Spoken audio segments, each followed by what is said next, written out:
Hello. Hi అండి. Welcome to Seemandhra రుచులు. నేను మీ లక్ష్మీ సుజాత. ముందుగా సీమాంధ్ర రుచులకి స్వాగతం, సుస్వాగతం అండి. అందరికీ నమస్కారాలు. ముందుగా మహాశివరాత్రి శుభాకాంక్షలండి. మామూలుగా శివరాత్రి రోజు ప్రతి ఒక్కరు కూడా శివాలయానికి వెళ్తూ ఉంటారు. చాలా బాగా సెలబ్రేట్ చేసుకుంటారు. అలాగే ఉపవాసాలు ఉంటారు. అలాగే జాగరణ చేసేవాళ్ళు జాగరణ చేస్తూ ఉంటారు. ఎలా చేసినా సరే జాగరణ అనేది దేవుణ్ణి తలుచుకుంటూ మనసు నిండా నింపుకొని చేసుకుంటే మనకి దానికి తగిన ఫలితం చాలా చాలా అద్భుతంగా ఉంటుందండి. ప్రతి ఒక్కరు కూడా శివాలయానికైతే వెళ్తూ ఉంటారు కదా! నేనైతే ఈరోజు కాశీబుగ్గ శివాలయానికి వెళ్ళొచ్చాను. ఇది కిషన్‌బాగ్‌లో ఉంటదండి. మేము అత్తాపూర్‌లో ఉంటాం కదా! మేము 17థ్ పిల్లర్ దగ్గర ఉన్నాము. 17థ్ పిల్లర్ దగ్గర నుంచి మనము అత్తాపూర్ రూట్‌లో వెళ్ళి అక్కడ ఒక చోట లెఫ్ట్ తీసుకోవాల్సొస్తుంది. మనము మ్యాప్ పెట్టుకొని ఎళ్తే మనకి ఈజీగా ఉంటుంది.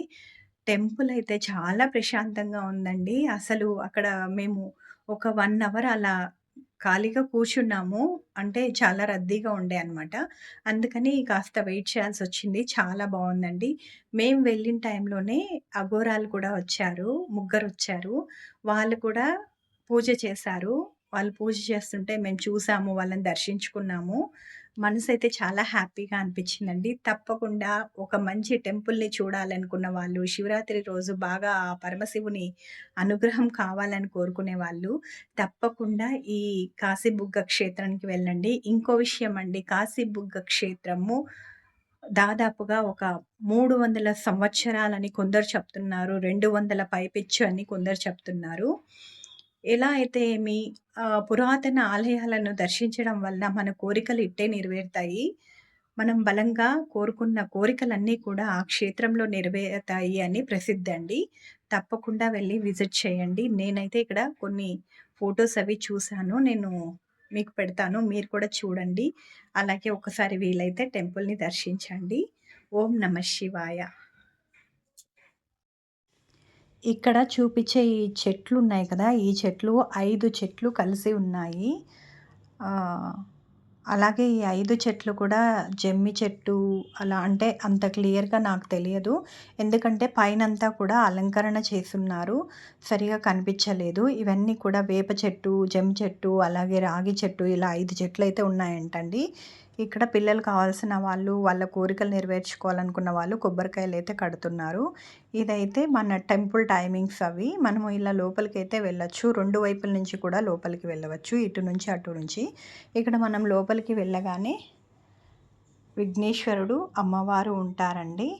ఇంకొక విషయం చెప్పడము మర్చిపోయాను. ఆ చెట్టు చుట్టూ 3 చుట్లు కానీ, 5 చుట్లు కానీ తిరిగితే మనము కోరుకున్న కోరికలు నెరవేరి ఆరోగ్యం బావుంటుందంట.